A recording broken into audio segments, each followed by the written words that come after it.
like someone telling me my baby was ugly. I cried in the shower for like 2 hours. And now, you know, someone leaves a comment or says something like that. And I'm like, okay, thank you for your opinion. But like, I can move on. I can say like, all right, that's fair. Because as much as we want our art to be for everyone, it's not going to be for everyone.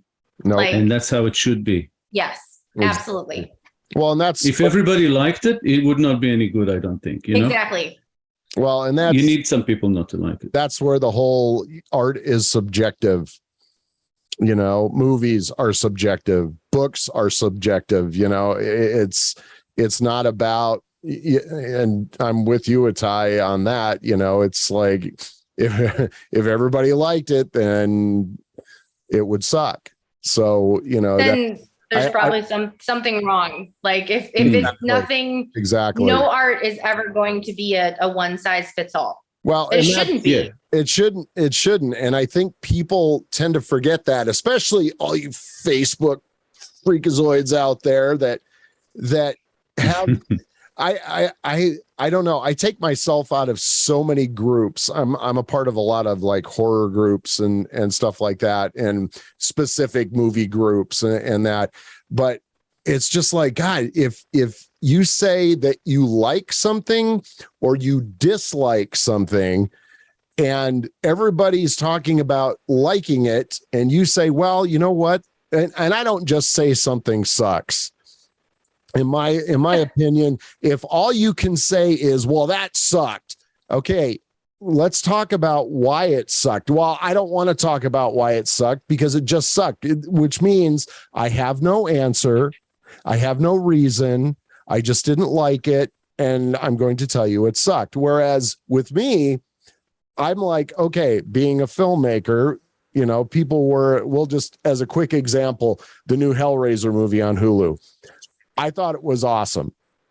I liked that it went back kind of to the original book, the Hellbound Heart, to a point. It didn't, you know, mirror it exactly, but there were things about it. There were some things about it that I was kind of like, well, okay, well, you know, but if you're talking about something and you have a reason outside of it just sucked, I see that, but the problem there is social media. Gotta love it.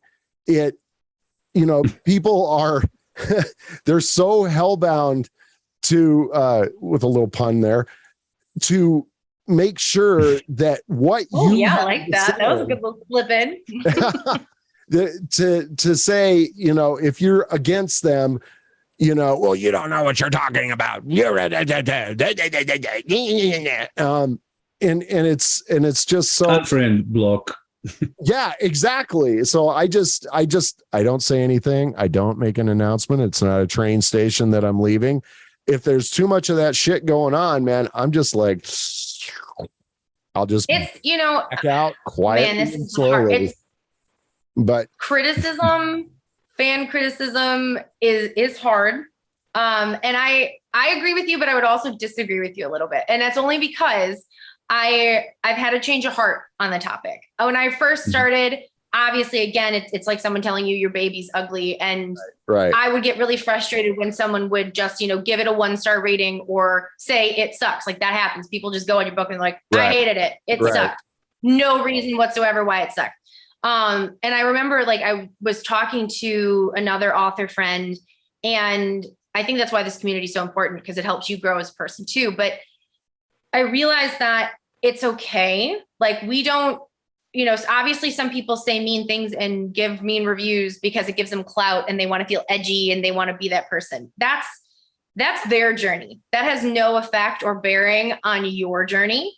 And, you know, what she said to me is she's like, people are allowed to not like your book for any reason. They are allowed to not like it. And I remember being like, no, they're not. No, they're not. It's perfect. It's great. It appeals to everybody. I don't understand. They're not allowed to like it. I want to talk to them. And I was talking to her and I'm like, well, should I reach out to this person and figure out what they didn't like? And she's like, absolutely not. Don't be that author that's like, you can't criticize me. So one thing that I've had to swallow, but since I have swallowed it, it has made my life a lot easier. It's just being, like everybody takes a hot dog a different way, right? Like some people like it with all the condiments. Some people like it plain. Some people, pick one and whatever, but they're allowed to have their own personal taste. They're allowed to choose and craft it however they want. And it's not always going to make sense. And sometimes people say the things they say from a place of negativity and anger and, insecurity. And we just have to be like, thank you so much for your feedback. But yeah, no, it helped me grow. It's hard. When people say mean things or they say, their feedback is, I'm like, well, that's not right. I've kind of just developed that thick skin where if someone says like, oh, I find Natalie whiny or, Jackson's too moody or whatever, I'm just like, not true. And then I just move on. Like I move on. But we have to we want to allow that freedom. We want people, as much as it frustrates us, to be able to say and feel whatever they want. Because when we do get that good feedback, when we do get those people who are in love with it and they're the crazy super fans, it means that much more. It means it really did connect with them. It wasn't just I didn't hate it. You know what I mean? So I get it though. Yeah. Well, I'm somewhere sort of between the two of you or both of you, I guess, in a way, my opinion, because I have as much dislike for getting a comment that it sucked. I also don't like getting a comment of I loved it. I want to know why. Yes. Because either one of those comments, I feel like they may not have watched it at all. Yeah. So I need more. I need people to tell me why, even if it's in short and a little bit, just to prove to me that we saw the movie. We watched it. If they just say it sucked, and that's not even just about my stuff, just about anything. Like you say, about Hellraiser. I mean, I haven't seen it, but if somebody says it sucked, I want to know why. I want to know why they loved it. I want to know why they hated it. And it's fine, not everybody has to be a fan of everything. And if somebody doesn't like my work and gives me a valid enough reason, I'm fine with it. Yeah. I'm like, okay, maybe you like the next one. Maybe you won't.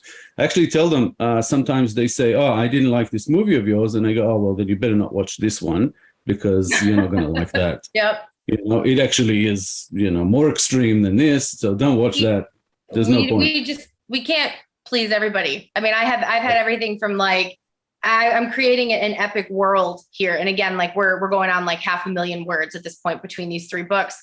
And I've had people say like, it's not enough book. It's not enough, character building. To me, I'm like, that's absolutely ridiculous. But I have to just be like, okay, thank you so much for your input. On the flip side, I have people who are like, it's so much book. It's too much book. You could say, oh, he's too moody. He's not moody enough. Like she's too whiny. She's not whiny enough. Like we can't craft our art based on the opinions of other people, or to take all their feedback. It would be like the Beatles taking every piece of advice that were given to them. Like, no, they decided that they were going to maintain the way they were and they were going to create their art the way they wanted to. Right. The Beatles sucked. Yeah, we will give a more authentic. What did you say? I said the Beatles sucked. I'm just joking. I'm not going to say anything to that. Why did they suck? What's that? I think the stories of any artist, like whether it's music or video or whoever who, was given feedback that would have completely changed their art. And they were like, no, not going to do it. And then, whether it's 5 years later or 10 years later, you think of like J.K. Rowling and, when she first pitched Harry Potter, she was given like, everybody was like, nope, this is silly. Nobody wants to read this. This is fantasy. It's wizards. What are you talking about? Right. Now it's insane how people connect with that. And she stuck with it. Same with like 50 Shades of Grey and the way E.L. James kind of started, where she started this online community where she was just posting chapters every couple weeks. And it was growing this fan base. And she sent it to publishers and they were like, no way, we're not writing that. It's BDSM. It's not going in anything. And she was like, okay, fine. And she just kept doing her thing. Well, then when she comes back to that table, when they offer her that deal, like she has the power to make those decisions and she's kept it authentic. And so, yeah, like it sucks when people tell you that it sucks and they don't give you a reason, but they're allowed to just not like it. I mean, my husband likes wasabi. I hate wasabi. It's just a personal taste. So that's kind of how that goes. And when you mentioned 50 Shades and J.K. Rowling, those were written for specific target markets. Yep. So that's another aspect that, we need to look at. Some people are basically not into our genre or subgenre at all. Nope. And then they watch it and say it sucked. And then maybe sometimes we got to ask, hang on a second, what are you into? Right. Yeah. And it's like, if they're not even into that, of course you got to think it sucked. Yeah. You just don't like the genre altogether. So I've had people who didn't like it because there was swearing in it. And that was people. The reason. And I was like, well, what are you doing in Mafia romance then? Like that, these are not the droids you're looking for. But on the same flip side, what's that? Wrong book for them. Wrong book for you. Yeah. But like on that same token, we do get people who cross over and try our stuff and are like, oh, I didn't really know that I was into that. I probably have 100 people who have messaged me and said, I really didn't like Mafia romance, but I like your Mafia romance. And for me, that's really exciting because they took a chance on something that, they might not have liked or they didn't have a taste for. But we're never going to win the people who are like, nope, sucks, don't care. Because either A, it's really not their thing. They're really not into it. Maybe they can't explain why they don't like it, but they just don't. Or they're just trying to, become the next book critic or, video critic, and they want to get attention, so right. We have to swallow it. Yeah. Take everything with a grain of salt. Absolutely. Absolutely. Yeah. That's like the first thing you learn as an indie filmmaker, or just as a filmmaker in general, that your skin has to be that thick. Absolutely. And you have to learn to take criticism, but not only take criticism, but learn from the mistakes or learn from, the criticism that you're given, because, my directing teacher that I had was, he didn't sugarcoat shit. I mean, if something was bad, when you're watching your project in the class, and I had a class that only had 6 to 7 people in it at a time, but it would be, you're watching and all of a sudden he'd pause and he'd turn and he goes, what the fuck were you thinking there? and you're like, but you learn from it. It was always followed by, if you had an answer, then he would say, okay, so that's what you went with. Now what you're going to do is next time try this. It wasn't just a criticism with no substance. So, that, and that was like the first thing. That was one of the first things he said in the very first class. It's like, okay, I'm just going to let you guys know all your films suck. Nobody's going to like them. And me and the guys that were sitting in class, we're just looking at each other, and he goes, and toughen the fuck up. That is what has to happen. He says that was like one of the first things that he taught us. So, that's I remember when I first started, so much of what I did was learning through like YouTube videos of like how to publish. Cause like I have the story, but that's awesome.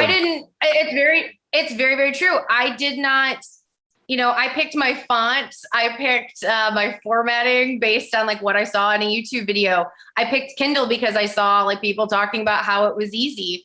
And I was just trying my best. I was giving it that college try. But when I first published Catalyst, this is probably like the most useful information that I ever got back. And it was, the comment that had me crying in the shower for 2 hours. But someone said like, this book should have been edited. Like this was a great story, but it should have been edited. And the truth was that I thought I could do everything myself. I was like, I'm going to write it. I don't need to hire an editor. I'll just read it a bunch of times and, I'll read it out loud. It'll be perfect. Well, as an author, some fun little thing that we learn is that you hear in your head, and sometimes your brain will insert words where they should be, because you know what the line is supposed to say. But, you know, it could be like, and then he walked to her door, and you wrote, and then he walked the door. And that one little thing where it's missing, and like you think like, oh yeah, you can just skim over it. What a big deal. But when it's repeated, it can kick your reader out of the story. It can change whether that person actually enjoys the story, or if they're like, oh God, like this is, who wrote this? Like a third grader? And so when I got that feedback, it was personal, because I was like, I really thought I could do it myself. So when it started to get, and some people can read past it, obviously they did, because the book had lots of good reviews as well. And it was unedited, the first version that was out there. But when it started getting traction, along with like the covers and things like that, somebody else was like, you know, great story, great plot, kind of what I said. That was a traditional publisher that had kind of weighed in and said like, it's a great story. It's written well. But we hate the font and we hate the covers. And again, I had picked the font from YouTube. I had designed the covers myself from a program that I heard somebody recommending on YouTube. And, you know, they came back and said, it looks like the covers are homemade. And I was like, they're bad. And at that point, I was like, okay, this is that moment between like, does this become a hobby or a career? Because that's a choice you have to make. So it was harsh to get that feedback, but it was honest. And it was legitimate, and it was true to hear that, like it should have been edited. So I had it edited. I had it reformatted. I got new covers on it, because if those things can help the story, that's all I cared about, was the story and people absorbing it and loving it. And, you know, again, that's the difference between it just being a hobby where I just want to see my name on the shelf, or it being a career where it reaches the masses. It becomes, you know, a movie or a Netflix series or whatever. That's the difference. And so that one, I will always remember that it was like that one thing that like made me cry. It was heartbreaking that someone didn't like my story and they got kicked out of it because words were missing. We changed it. We fixed it. We grew. We learned from the experience.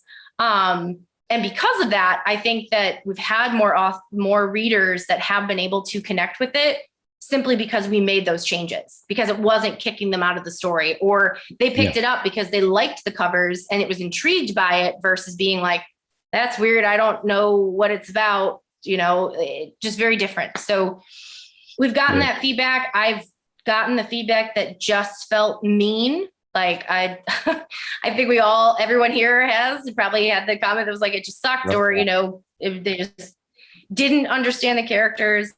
But sometimes you do get legitimate feedback, and depending on who the source is, depending on what the motivation is, it can be useful to make those changes and can make a difference. So, yeah.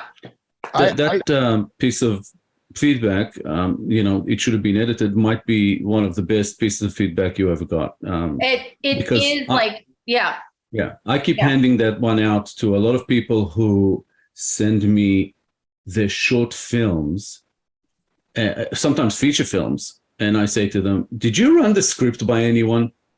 You know? Or did you just write it and straight away go into production? And they say, oh no, we did 5 drafts. And I'm like, that's nothing.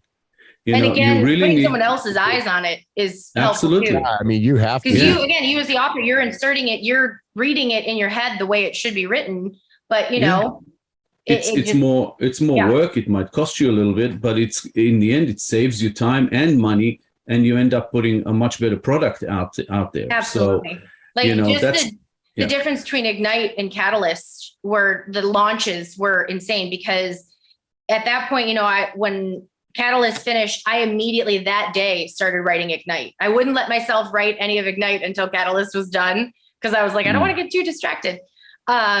But I immediately started writing it. And so when Ignite came out, Ignite was edited. Ignite was, you know, formatted. It was all of that. And the launch between that and even like the way that it was written and the editing, it felt like a better book.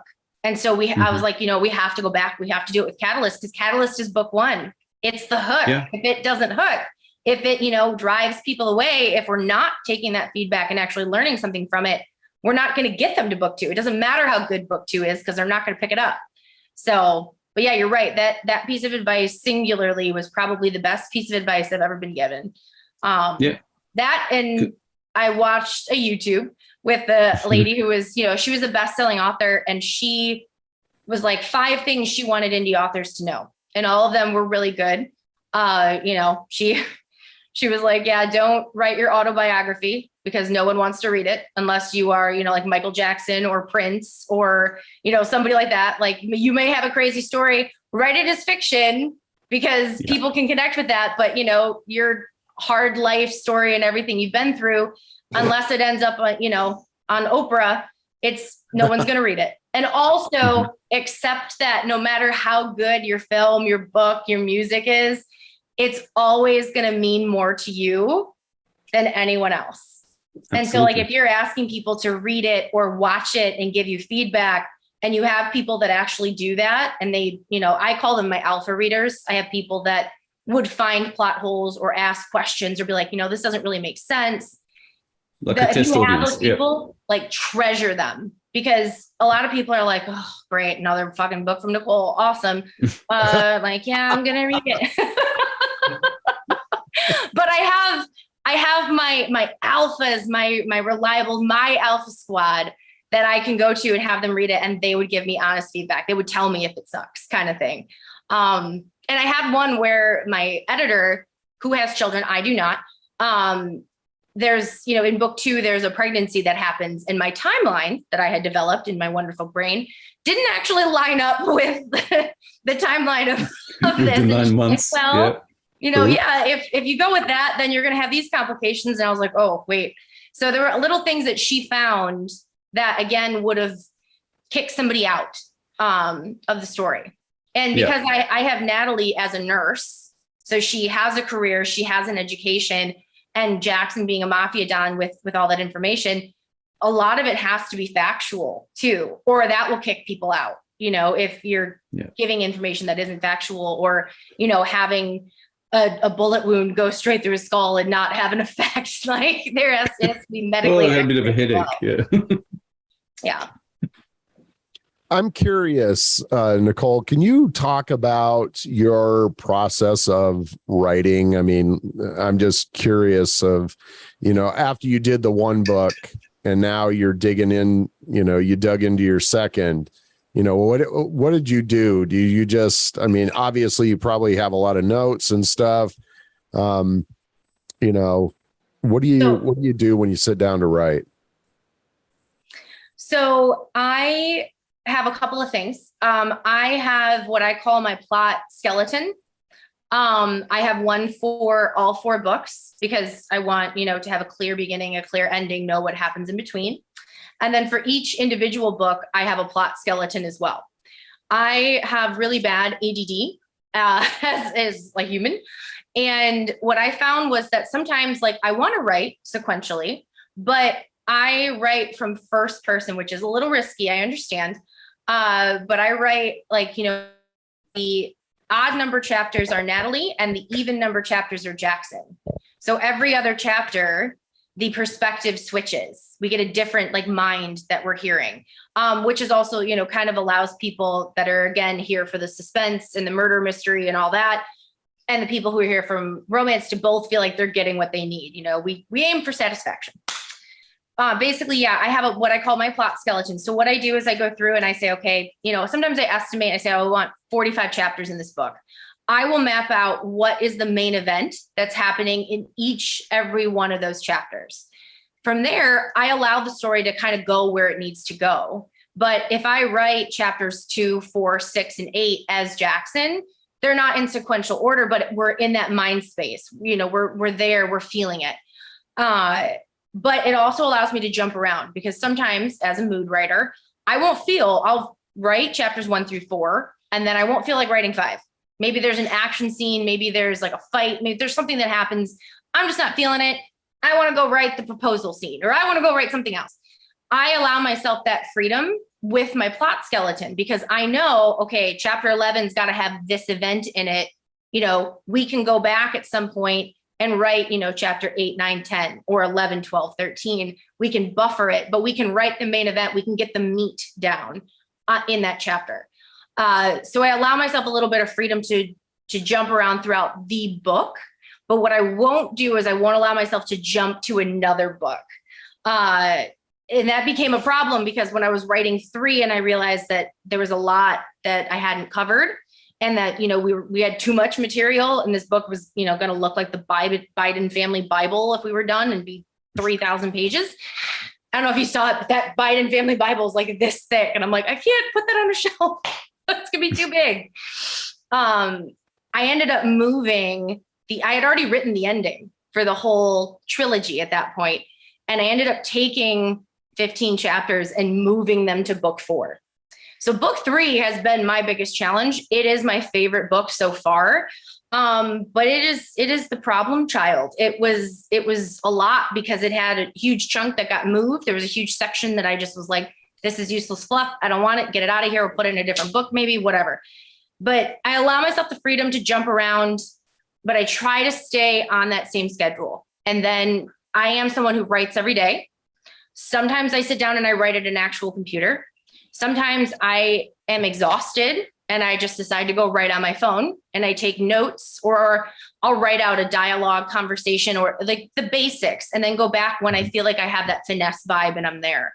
But when I first started this, I wanted to make sure that I could propel the series forward. So I do work part-time and I'm ending up where like I'm working a full day. I come home, take care of my animals, and then I start my second job, which is writing. And I do that.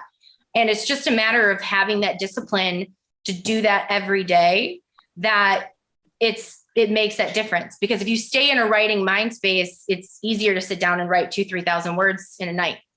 I've sat and written 17,000 words in a weekend. So it can be there if you're in that headspace and you're disciplined and you keep doing it. But there are days that I don't feel like writing, but I write anyway. Even if the next day I go in and I delete everything that I wrote the day before, I still showed up. I did my writing workout and we got something on paper. And it's been interesting that sometimes I didn't feel like writing. Some of that writing that came out of that, I don't really feel like it right now, is some of the best chapters, some of my favorite chapters that came out of it. So it surprises you, but it is definitely a labor of love. Like, I get why a lot of authors quit. I get why they get frustrated. I get why they stop. And I'm just too crazy. Like, I have such big plans for Hody that I'm like, I can't. But that's the way to be, people forget, I think, that as artists, we first write or come up with ideas or whatever we do. First of all, we do it for ourselves. We do. I mean, no matter what your plan is for it and how far you want it to go, first it's for you. Yes. And, what happens after that and how you polish it and how you develop it and how you make it grow is to do more with your ambition for it and where you want it to go. So I think that's what I use to, especially to diffuse negative feedback, I guess. And I don't mean bad feedback. I mean actual negative, like negativity that comes at you. I just diffuse it that way. Miscellaneous, it sucked and I hated it, but I'm not going to tell you why. Yeah. Because then I just think, when it comes, I'm like, I don't care. I don't care that they think that. I don't care that they said that, which is kind of a problem because when people say I loved it, I also don't care. I'm like, tell me why, Yeah. But just wanted to share this bit that my favorite comment that I ever got from someone who watched a couple of my films, actually. The line was, "What the hell is wrong with you?" And that's my favorite. Perfect. Yeah. Because the answer is so much. Yep. But especially with book 2, there's some heavy material in book 2. There's a pregnancy loss. Like, the book starts with a pregnancy, but it doesn't end with the pregnancy. It's very traumatic. It's very sad. I've had people that have yelled at me and been like, "What is wrong with you? How could you do this?" Like, they were so attached to that, and they were so mad at me. But what I did try to convey, and I think, knock on wood, has been conveyed, was like the actual grief in that moment that was bonding between the couple. So we didn't just put it in there for like drama fodder. It was intentional. Again, it was intentional. It was well done. We showed them grieving. We showed, that this is a life that costs a lot. Like a lot of, you lose things that are precious to you in that life. There's a sacrifice there.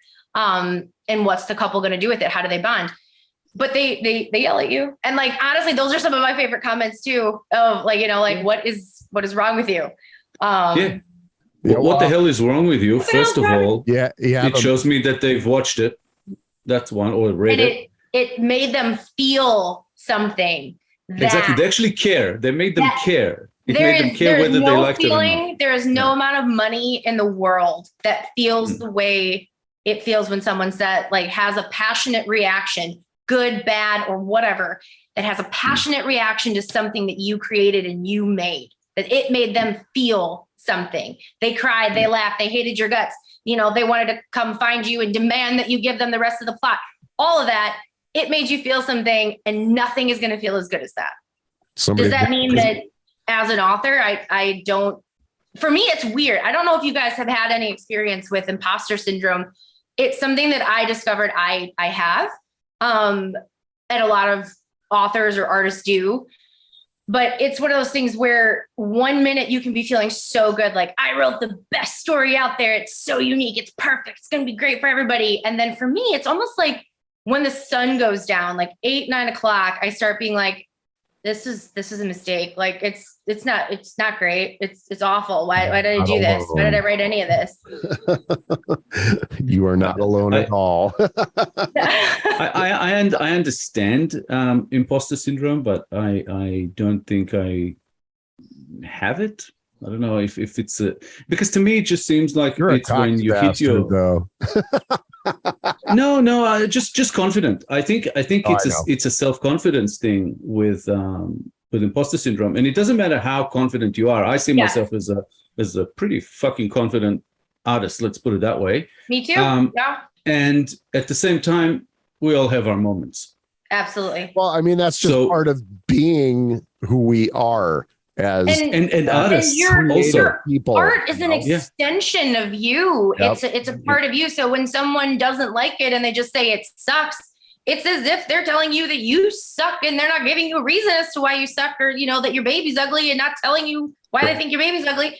It hurts and it's hard. And when someone else says it, that's a different story. But when you say it to yourself, it's like you're describing.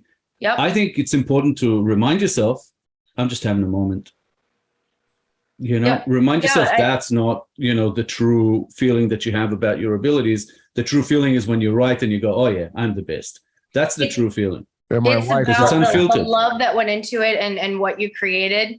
And it's funny because I have such a great group of people around me that have kind of come together because of the books. And people that I've met and accumulated, I'm accumulating you, you're mine now, and they can never have you. I own you. But some of them, like specifically, I have a girl named Michaela, I have a girl named Lo. They reach out to me on a regular basis, usually around like 9, 10 o'clock, and are like, hey, you're amazing. Like, you wrote this awesome story, and I love Jackson. And they make sure that like I know that it was awesome. And they were the ones that were like, hey, you should print off your great reviews, that, the emails that you got. I got one that was like 5 pages from a fan who was just so excited that it was a different kind of mafia story that was actually more authentic. That, I've gotten a message from someone who dated a man who was in the cartel. And she was like, did you date a man who was in the cartel? Cause like, this is pretty accurate. And I was like, no, I hope nobody shows up at my house, how do you know all this? So there's a white FBI van, I'm probably on 1,000 government watch lists because of my Google search history. I swear to you, I am. I have an assigned FBI agent. So if he's watching this, please know I'm not a serial killer. I am a mafia romance author. And yes, I have a questionable Google search about how to hide bodies. And, Hi, FBI. We have nothing to do with her writing. It's not us. Yeah. Yeah. But when you get that awesome feedback and people say that to you, you remember it. And you, again, like you said, you have to remember in the moment when you are feeling down, like, why do you make music? Why do you, make videos? Why do you write? Because it makes me feel fucking good. Like, that's the honest truth. That is the most raw I can be. it is who I am as a person. I don't think I'm the best writer in the world, but I know I'm a damn good writer. And I love that. I love what I do. And so you have to kind of talk yourself out of that. Even if you are literally dragging your self-esteem like an inch at a time, like you got to crawl back from that, because if you give up, it will never be what it could be. And there's a lot of people out there who want to write or want to make music or want to, do those things, but they're like, no, I don't know. And I tell everyone, like, write it, just do it. Just do it, because we as fiction, we as the artists and the creators, we have existed since the beginning of time. Human beings have always told stories, fictional most of the time, myths, legends. Those things came from the first humans trying to make sense of the world around them. The best music in the world, has our bands and our legendary Rolling Stones, our Queen, the bands that like had a passion, had a real talent there and made us feel things. You should just do it, because the best story that someone has ever read could be literally like in your brain right now. You do that. Yeah. And on the other side of things, if you wrote something and it turns out that it's complete shit and it's not good, and okay, so you found out that you're not a writer, big fucking deal, Or, you know what? You did it. We have to try. Particular thing just didn't work. And that doesn't mean you should stop.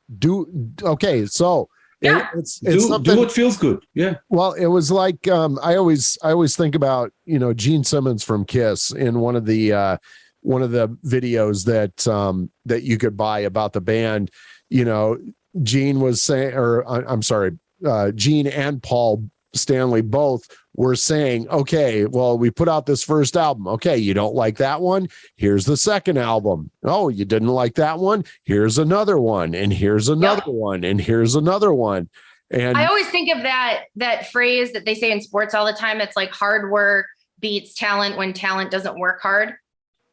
Yes. I think it's one of those things that, like, if you really, really, really want something, you want to be a writer or a film producer or a music artist, you can't let anything stop you. You can continue on that journey, but you are going to outshine someone who is naturally good at it when like their passion fades, as long as yours remains resilient.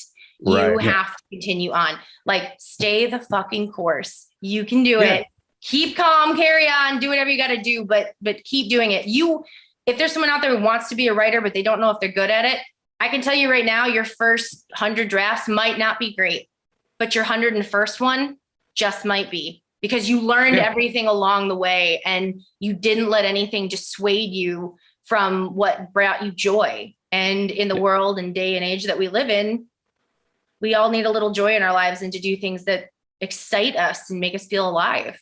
Yeah. Yeah. And that's what I was going to say before. If you wrote something and it's shit, so what? So it's shit. Yeah. Either get better, get better. Yeah. Or if you don't feel that it's you and if you don't enjoy it and all the rest of it, let it go. We're not all storytellers. We're not all artists. Nope. Somebody said to me once, we're all artists. And I said, maybe. No. Yeah. Maybe you just have to find your art. Maybe that's true. But we're not all something we decide we are. I mean, sometimes yes, but we have to really work hard at it. Sometimes it's all about the level of commitment. So like some of your best actors, your best authors, like they became those things because they weren't great and they put in the work to overcome it and become great in the process. Yeah, you're not something just because you decided that you are. Yeah. But then again, maybe you can be. Yeah. But for me, it kind of works the other way around. Like I don't want to be an artist. I never wanted to be an artist. But I had to kind of come to terms with the fact that, hey, I am, because I have all these stories and ideas and everything in my head.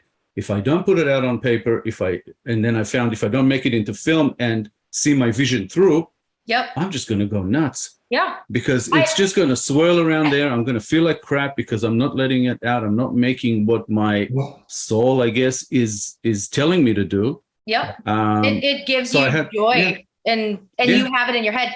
I think it's funny that you say that though. It's funny that you say it gives you joy, because to me, the actual work, I hate most of it. Yeah.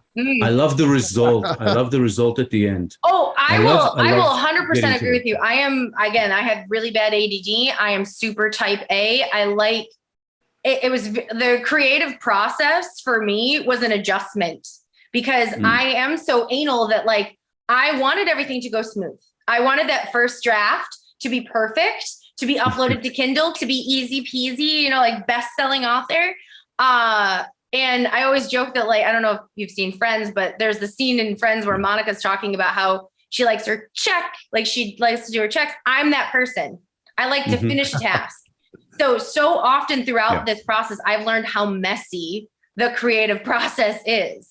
You write the whole book, then you have to go back and reformat it. Then like you learn the lessons and you're like, man, I wish I would have known that from the beginning. I had to let go of like that perfectionist side of me that needed to know how to do everything the first time. It was like letting a part of me die in the process. So like, I have to let go. Like it was so hard. Because it is messy and it's hard and you're right. Let the other part live, Yes. And again, like it was back to that conversation where I had to decide what I wanted. If I wanted just to put it on a shelf, it was done. It could be poorly formatted. It could be unedited. It could have a crappy color. It could be there and it could be great. But I wanted it to be more. So I had to put that effort in. I had to make the TikToks. I am so much of an introvert that like doing the social media piece, doing like podcasts and interviews, it was very nerve-wracking for me in the beginning because people were going to see me. What if I said something wrong? What if, I didn't do a good job? You had all those anxieties. You have to decide if you want your work to be seen, you have to do these things that you don't like. And so being a writer is like 20% writing and 80% marketing and graphic design and web design and appearing for podcasts and doing all that. And so it's funny because you're like, oh, I'm gonna be a writer and everything's gonna be great. Yeah, it is when, other people are handling all the other pieces there too. But as an indie author, we do have to hustle. We have to work hard, and I've said that to other authors where they're like, it's expensive to hire an editor. It's expensive to hire a formatter and a graphic artist to do your book covers. What are you going to do about that? Well, again, what's your commitment? Because like for me, I was like, well, I'm going to take that job and I'm going to work that job so that I can pay for my book and the things that I need. Like, what's your level of commitment there? Because if nothing's going to stop you, then nothing like is going to stop your book, your movie, your music from becoming number one. It's about like, you don't take no for an answer. And I'm too stubborn. I'm an Aries. So you can't tell me no. Hey, I'm more stubborn than you. I'm a Taurus. So, yeah. So, but that's the thing, like people don't understand how much courage is involved with being an artist. It's like, everybody has fears and all the rest of it. For me, being an artist is having those fears and just going straight towards them. It's absolutely. Like, I have a fear of being on camera. I have stage fright, whatever. I'm going to go and take a role in a film. I'm going to go on podcasts. I'm going to do this. I'm going to do that. That's how I work. That's how I get rid of fears. But when people comment and give feedback and social media, they don't realize how much hard work, is involved in creating these things, whether it's a short film, and all the more a feature film, or just writing a script and completing it, writing a novel, anything. People is so 10%. Much hard work. There's 90% of your blood, sweat, and tears and frustrations and doubt and all of that went into it, and they get to see the best part of it, and that's what we want them to see, right? Like that's the art is actually the whole process, but a lot of people don't get to see the back end. Only we do. Well, and I think a lot of people just think you push the magic video button and poof, everything appears. It was done. You had one take, didn't you, Itai? Like it was one time. Everybody did what they were supposed to. Everybody was right where they're at. Right. No, like that's how it is with book stuff too. You want it all to be perfect, especially like for me. And I remember I was joking because I was like, I don't get my check. Like I was ready to upload my book and I was like, I'm going to check it off. And then Kindle was like, no, sorry, we don't accept your formatting. And so 150,000 words, 450 pages had to be reformatted. In that moment, I had to accept that because I was ready to be like, hey guys, I wrote a book. And I couldn't say that for another week because the whole thing had to be reformatted. So it was like, I was like halfway through the check and I couldn't do the whole check. So and people don't realize process. But you said something really interesting. You said that you didn't want to be an artist, but it was just who you were. Like it was just natural to you. That is something I can absolutely relate to, because I don't have stage fright. I don't have a problem like talking in front of people. I do get uncomfortable because I would prefer to just stay anonymous and in the background. But that artist, that creative vibe, like it screams at you. Like you have those characters in your head. You have to get them out. It does come naturally. And so you're kind of thrust into that place where either you're silencing a part of yourself or you're learning to grow through the process because you're allowing your art to flow, but you're going to have to accept the mess that comes with it. And that's the same with me. Like I love writing. I loved being creative, but in order to get anyone to, when I first launched Catalyst, I told 300 people on Facebook. That's all I had. I didn't have a social media presence. Fox News wasn't going to call me and put me on the air. They'd never heard of me before. I wrote a book and the book was unedited. So the first time it came out, you know what I mean? Like, so you have to accept that and figure out what you're going to do from there. But 300 people were the only people who knew that I wrote a book. And then it was like, okay, well, how do I get this out there? Well, then I have to make videos. I have to be silly on camera. I have to, tell people what it's about. You have that choice. You're at that crossroads. You're jumping off that cliff or you're not. And I would never, it was terrifying. And there's been heartbreaking moments and there's been frustrating moments, but I would never go back and not be exactly where I'm at today. Like, this is the best moment of my life right now because I'm doing what I love. I get to, wake up every day and feel that passion. And I've seen a life without that passion. I didn't write for many, many years. And it was, the people around me even said, like, it's like you've come back to life. And that was really important to me. It was that I stopped silencing that part of myself. I started embracing it. And it's been the best decision that I could have ever made. Whether Catalyst becomes a bestseller or not, it doesn't matter. You're actually being yourself, your true self. So well, and a lot of people also, you got to look at, it's hard enough to get things done the way you want to get them done. But when you do accomplish and when you do finish something, Itai and I have talked to different filmmakers about trying to get a project done. The fact that you can even get it done is a miracle. Yep. And so it's one of those things that you just, hey, I got it done. Didn't spend a lot of money on it, or maybe you spent too much money on it. But just having the satisfaction of being able to get that stuff done, get that out of you. I mean, to not be able to do this. I know what it's like to not be able to do this because I'm 57 years old. And when I wanted to make movies, I had to buy film and you had to find somebody, with a camera. So, I mean, there was until video started kind of coming up in quality, you had nothing, you couldn't make movies. I mean, except for when I was in high school, I was making movies with the Super 8 cameras that my mom and dad got me with no sound. So then you had to be really creative in trying to come up with ways to being able to get that stuff done. So you remember I guarantee you remember exactly how you felt the first time that you were playing, right? Like, that feeling, like nothing is like that in the world. There's no high in the world the way, doing that passion and finding kind of like that Zen mode that you're in. And it, again, you remember a time when when I had that big girl job and that was all I had. Right. And I questioned like, what is this life about? What are we here for? And you find that passion and it is like you've reawakened a part of yourself. But it's, again, I think it was Rocky Balboa that was like, it's not about how hard you get hit. It's about how hard you can get hit and keep going. Yep. And I think that is what separates, anyone who's going to be successful is an inability to accept no, to say this is it. Yep. Like, absolutely not. So do you mind if I ask what your part-time job is? Oh, I work in homeowners insurance. Oh, okay. Right. She's a hired assassin. Not what I was expecting, but nope. I worked in HR I worked in HR for many years and I loved it, but that was definitely a 50, 60 hour a work, job. And there was no time. So when you were off, you were exhausted, you didn't want to do anything.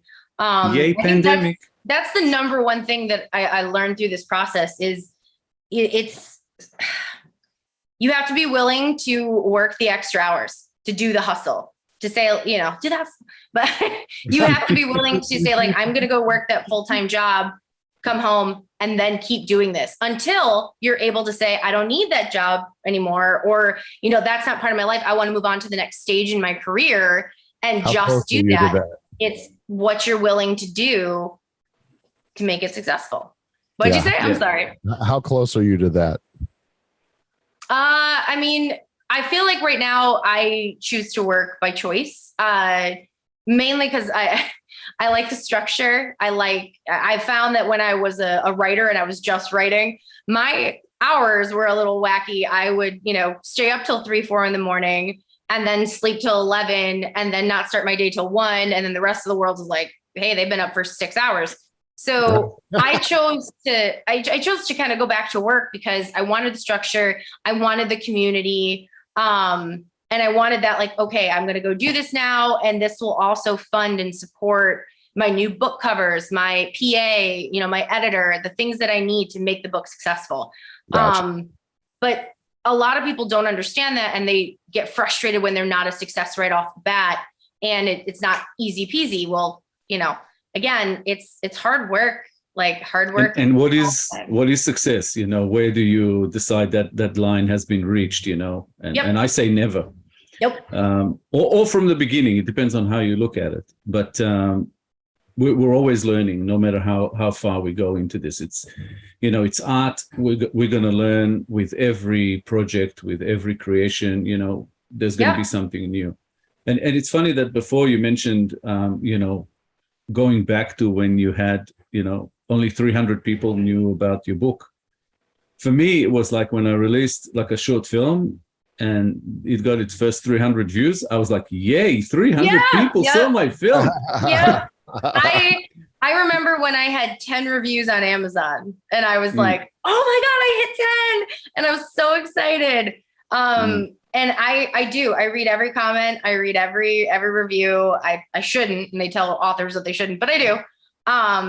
Because I still appreciate that. And I don't think that even if, Hody became as I want it to be, like a big multi-selling, everybody in the world's read it and loved it, that would ever change. I think that I would still want it to be authentic and question it. And it's part of you and it's always going to be out there. And so that's something kind of hard to accept too, is that like everything you put out there into the world, everything you create, it's there. It's going to go on beyond you. So, what are you doing with it?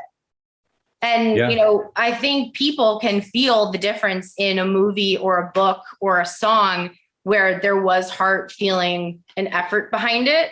Like they can feel it because the authenticity is there. Right. So, and that, that goal of wanting to be the best or, reaching everybody and being successful, it's a fantastic thing to have. And the best thing about it is if you never reach it, because then you'll always have a goal to keep going towards. If you reach it and you think, oh, I've made it, where do you go from there? Yeah. So it's good to always keep striving, towards that goal and never reach it, because, we want to keep doing what we're doing for as long as we can. You need that carrot out in front, something to, and that's that chip on the shoulder as well, Yes, absolutely. That's so true, is that you once you lose it, forward, the passion is gone, Yep. Well, and you see that all the time, especially, being that Itai and I always are keeping our eyes on, not necessarily, too much anymore, but you know, you look at Hollywood and you see a lot of actors or even, you know, directors that you sit there and they've gotten to a point and now they're just kind of like riding in the wave of, you know, oh, okay, so I did this, I did that. They get lazy and they lose that passion, you know, and because they have everything now. And to me, it's I always tell people, you know, young people that want to get into acting or anything, I said, don't worry if you're in this to get famous. You and I are done talking. Absolutely. You're in the wrong place. If you're in this to work and be a working director or a working actor, then we can have a conversation, because, you know, because if all you want to do is be when everybody's like, well, it'll be great, you know, when I get big. No, bullshit. I know a couple of actors that have steadily worked for 20 years. They're not famous. They've done a lot of things, but they just continue to work. And that is the point. Yep. You know, fame and money and all that is a bonus. If you can just continue to work. If the art and the talent and the hard work is there, the money, the fame, all the accolades, will follow naturally. Yep. There's no reason to force that. And if you are an indie author, like, you need to resign yourself that no one, you know, if you're brand new and it's your first debut book, no one's heard of you. You're like, it's not, I remember like the feeling I had when I uploaded Catalyst and it was finally out there and I was like, okay, now I'm going to be a bestseller now. And like, I was like waiting for like, you know, a little ding to go off to be like, your book's sold out or whatever it was going to say. And that's when I realized like, okay, yeah, no one's ever heard of me. I'm brand new. I have to start the snowball myself. I have to grow this myself. But if you're an indie author and you're like, I want to be a writer, and you genuinely believe that, then resign yourself to creating and writing 5 books before anyone will really know who you are. And at that point, it's, you know, kind of standard that once an author has hit 4, 5, 6 books, I wouldn't say standard, that's a bad way to say it, but it's very common that once they've hit that milestone, the accolades and the fandom and things like that come because readers have invested. They know like, okay, if she says she's going to write a trilogy, she's actually going to write a trilogy. She's not going to write one book, have me fall in love with these characters, get frustrated because she's not famous already, and then not finish the series. And they've had that happen to them. They've been, you know, gun shy because of that. So just going into it with a passion and a love and focusing on that, do the work, show up, write the stuff, write it from the heart, and, you know, wait for that to kind of follow, and don't go into it thinking like, I need to be a bestseller on book 1. It happens for some people, but the percentage of people that it happens to is very, very small, and it shouldn't stop you from continuing to write if that's what you really love to do. Yep. Yeah. And you shouldn't feel the need to be a bestseller. If it happens, it's great. But, you know, you should be about writing, you know, the best book that you can write, really. Absolutely. It's not really about how much people success. can tell, fans can tell, you know, watchers, readers, you know, listeners, they can feel it when it's authentic and it's real. And so that should be the focus. Yeah. That's why I think an indie mentality, as I call it, is important. I spoke with Todd about this and other people as well. You know, I actually never want to sort of go mainstream, you know. And if my work does, I still want to keep the indie mentality. I never want to go to Hollywood. I have no interest in that. And you know, I've had a lot of questions on that because, you know, I wouldn't say most, I would say a lot of indie authors tried to go traditional publishing, and they couldn't even get a publishing house to pick it up and read it because, again, they get 3,000 submissions a day. And, you know, again, if no one's ever heard of you and it's a debut novel, there's no investment there, you know. But as an indie author, if you are building that base, those fans, those people who love your work, that does show in your metrics. I actually never submitted Catalyst to any publishing house. I never even tried. I just was like, I wrote a book and I want to publish it and I want all the rights to it, because when it becomes amazing and everybody falls in love with it, I don't want to go to that table and have, them just be like, okay, here you go, great story, but we're going to take the rights from it now. No, I want to maintain that. I want to keep the authenticity, because you're not going to destroy or change my characters in any way. But a lot of people who are readers will be like, well, you're not traditionally published, so you're not an author. There's a lot of indie authors who are very successful that would never go traditional publishing because they want to keep that authenticity, and they do very well for themselves, just managing their own business, doing their own thing. They have not done that. It's a choice. You can absolutely go either way. You can be successful in either direction, and you shouldn't say, I'm not a real author if I'm not traditionally published. Well, and people try to tell us that we're not real filmmakers because we don't have a studio and $50 million behind us. It's like, yeah, I made a feature film for $800. That's doing fairly well, and is on several streaming platforms and everything. So I mean, yeah, I don't. I've worked in Hollywood. I did a 5-year stint in Hollywood. It sucks.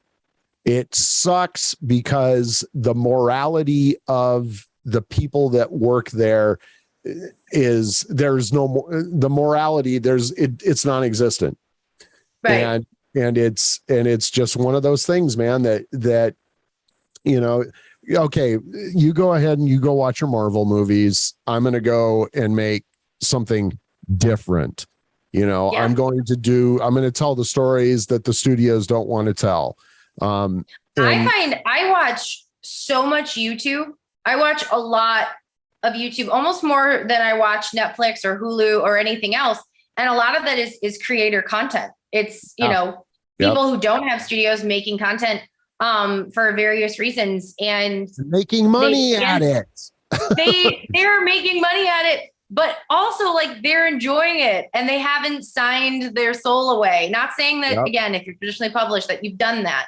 However, I know authors that's happened to, where they had this amazing work. They were contacted by a publishing house. They were so excited because they were going to be published. And then they got there and realized that like they wanted to give them a fraction of what they could have made as an indie author. Yep. And again, like that's a choice. Not everything is for everyone. And people who love YouTube and love independent filmmakers and love independent artists and love independent authors, they're going to be there regardless. There's a reason that they choose this genre. It's because we can say and do and write and create what we want. And sometimes there is more limitations when you go the traditional route that you don't want. You are creating your art, you're enjoying it, you're having fun. You can make a living off of it happily. Yep. And some writers in the past have been sort of almost, I guess, destroyed by success because they wrote the first and it was so good, such a massive hit that publishers just threw money at them and signed them for the next 5 books, 5 novels, and they couldn't write them. No. And I think mainly it's because they got the money up front. It's like you lose the passion. You go, okay, I have all this money now. I bought a house, I bought a car. Why am I doing this now? They kind of lost why they were doing it in the first place. They lost focus. For me, I was talking to my dad about this because, I kind of use the mentality of like, I have blinders on. I am so focused on like where I'm going that whatever's happening in the background, the success that Catalyst has, I'm so excited for it. I'm so excited for Flashpoint, where the series is going, but my head is down and my hands are in the work. And that's what I'm going to focus on. And to me, it's like the merit of the art will sell itself. It will, speak for itself. It will reach people. It will touch people. I've had people say like, oh, I've read your book 5 or 6 times. I gave it to all my friends and family for Christmas this year. That's incredible. That's amazing. That's a better recommendation. That's a better feeling than any amount of money that could come in. And so for me, it's like that's happening in the background and that's awesome. But I have a mission. I want 14 books. I want, the whole little, to me, I'm making like a Mafia verse. We have our Marvel verse with, Right. you have like the Avengers movies that are like the meat, and then you have all the little individuals around it. That's sort of what I'm creating. There's a big epic world that we're creating with these books. Everything's intentional, but these 4 books are going to be the center, the nucleus, the canon that's there. And then there'll be a bunch of little ones around it. So I got lots of work to do. I don't have time to focus on the rest of that. Even like the negative feedback and comments like we talked about that are just mean. Come on, go right. Yep, that's it. Just gotta keep writing. Yep. And it's funny because I had the friend that I told you about that I sent the book to originally. When I got that first piece of advice, every time I got a bad review or something, I would call her crying. And she talked to me the other day and she's like, it's very different. She's like, you just don't acknowledge it anymore. You don't call me crying over sad comments. And I'm like, because I got work to do, honey. Like I got stuff to do. Whether if you love it, awesome. Send me a message. Tell me how much you like it. If you don't, I'm sorry. I hope you have a good day and you get a Frappuccino or something. But I got stuff to do. I can't sit there and focus and be like, oh, boo, someone doesn't like my book. Okay, fine. Don't like it. It's like that line in Predator. I ain't got time to bleed. Yeah. I don't have time to bleed. It's exactly that. I always say I don't have spoons for this. I don't have time. Right? I'm here on a mission. I'm doing what I love. I'm 34 years old, and it took me 31 and a half years to finally get to do what I love to do. And, I have family and I have friends that support me regardless. And I have family and I have friends that don't support me. And I've just kind of learned that it doesn't matter either way because I am so fucking happy doing what I'm doing. Yep. But you know what? If you would have started writing these books, at 20 or 25, one, they probably would not have been as good. And two, I don't think you would have written so much in such a short time. Absolutely not. Being 34, is pretty young as I see it. But I think in your mind, you're also thinking, I don't have time. I have to make this happen. I want to get this done. So you sat there and in less than 3 years, pretty much written 3 novels. It's a lot. I remember when I talked to my publicist for the first time when we were interviewing, he goes, oh, so you've written 2 books in 2 years. That's really cool. And I was like, no, I wrote 2 books in 1 year. I'm only saying that because I didn't have a life and I didn't get my hair done for 13 months. I worked and then I immediately started writing. And, the fact that book 1 took 8 months and it was 154,000 words. Book 2 was 50,000 words bigger. It was 200,000 words, 600 pages. And it took me half the time. If I was breathing, if I was awake, I was writing. I was dreaming scenes that came to pass and became in the book. That's where that's at. And it was more just about there's a fire under my ass that I need to do this because it makes me feel alive. It's giving my human experience meaning. And that is a religious experience almost, to just feel for the first time in 34 years, I feel like I'm in the right place at the right time, doing exactly what I should be doing. And, I hope that it reaches 1,000 million people in the world. And I hope people fall in love with it and it becomes a Netflix series and whatever. But to me, these characters will always live in my head and it'll always feel like the same situation where I'm writing on my phone and I'm just in love. It doesn't matter what success or things come from that. I just hope that the story is authentic and people feel that. That's ultimately what it is. Yeah. You should do TED more than. What'd you say? You should do TED Talks. Oh yeah. Thank you for coming to my TED Talk. but that's do the thing. What you love. Hustle. Yeah. What's the bullet points there? Do what you love. Oh, work hard. Yep. Get a chip on your shoulder. And don't listen to all the advice that people give you, but listen to some of it. Thank you for coming to my TED Talk. Yeah, do your thing. Do what makes you happy, and do what makes you happy.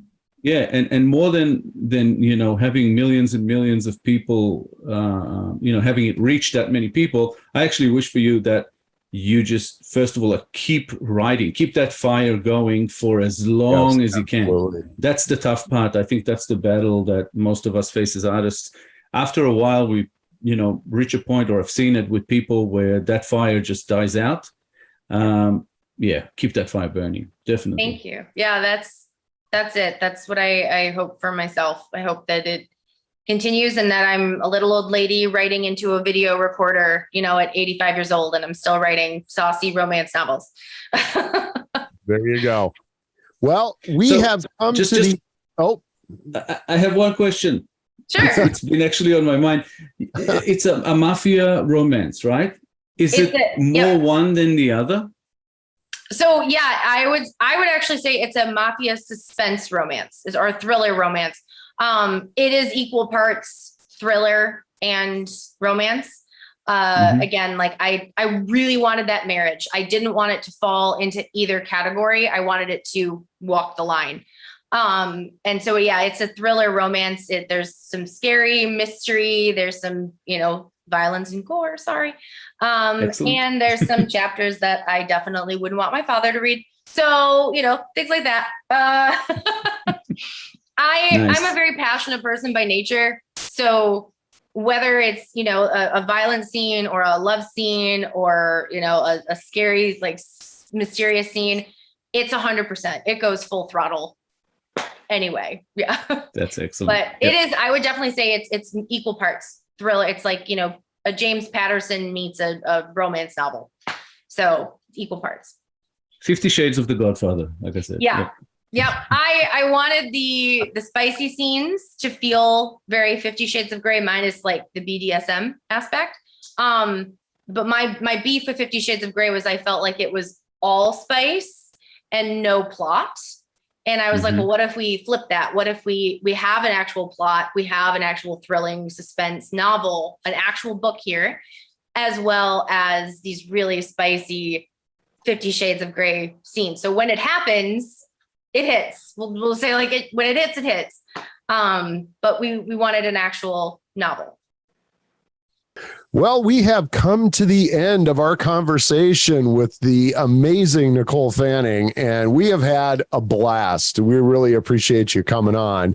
Thank you so much for having me. Yeah. You guys are fun. It's been a blast. Thank you. You are too. So if people want to get a hold of you or follow you on social media, do you want to give us kind of a lowdown on all of your social media that you have available? Absolutely. So I have my website, which is authornicolefanning.net. I'm on TikTok, just Nicole Fanning. I'm on Facebook, Instagram. I'm even on Twitter, even though I don't understand Twitter. So I'm not on it very often, but I'm there and you can find me, Author Nicole Fanning. And yeah, I welcome feedback. I love conversing with fans and people who have read it. That's like, you make our efforts so worth it when we get those messages and things like that. So yeah. And why don't you let everybody know when that next book is coming out and where they can find your books? You gotta. Absolutely. So end of November for book 3, and you can find them on Amazon and Kindle. If you are a Kindle Unlimited subscriber, then it is free. So yeah. And you can pre-order the third book already. So yeah.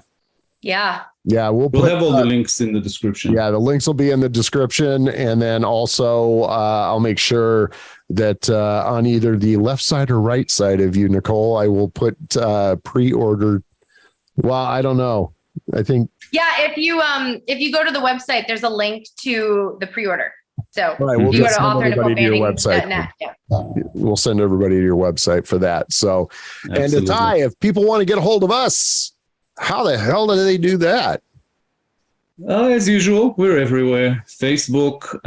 Well, you can find Todd and myself on maindyproductions.com.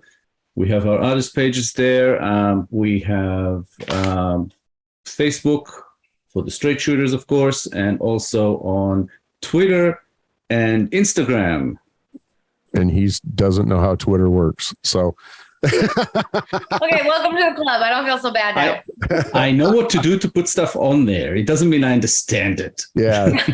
I'm more of a watcher. I enjoy watching. No, I just promote. Yep. If it hits someone, great. If not, oh well, I tried. Yeah, absolutely. Yep. So we thank everybody for joining us on this episode of the Straight Shooter Show. If you guys want to get a hold of us, make sure that you contact us at the email that's above Itai's head right there. And thank you all again for watching. Make sure you like, share, comment, subscribe. Say it with me again. Like, share, comment, subscribe. Like, share, comment, subscribe. So we can bump up our algorithm technical bullshit that takes whatever to be able to, find us. Appease the tech gods with the algorithm. Yeah, there you go. So thanks again. Thanks, Nicole, for joining us. And thank you, Nicole. Thanks for having me. Next time on the Straight Shooter Show.